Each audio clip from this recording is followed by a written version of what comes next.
Okay, let's move on to our attacking free kicks. Let's talk about these free kicks that are not central, so they're just off to the side. They're not in these areas here.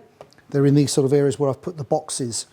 The further back we go, the further or the deeper we go, the less numbers they'll have in the wall.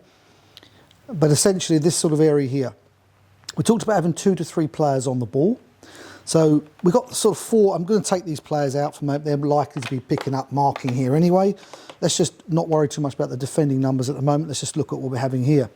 So 2 arms in the air. What this will be a blind-sided run. Always, by the way, the fullback is always running down the outside to decoy off, okay?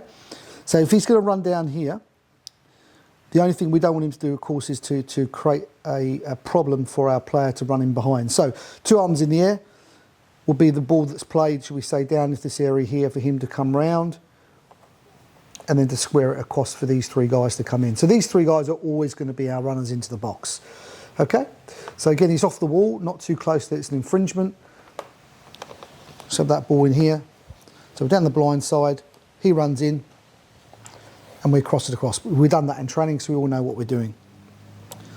Okay, again, always coming down the flank. Option 2, of course, is simply to give that ball. So he's in here, give that ball in here, he runs on, and then we're in the box there. That can be on. We should make that run. It is on. It can be on.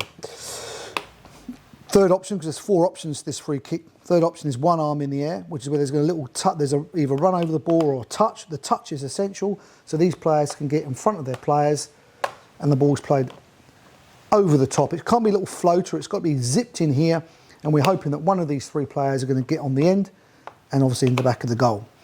This player here will probably stay stationary for second ball. Won't be making that run. Okay, so that's 1 arm in the air. So that's the flick across. Okay, so the 4th one is simply we're going to shoot, and that's just a communication between these guys here. It could be that we're slightly angled, we're over this sort of area here, and we feel confident to have a shot on goal.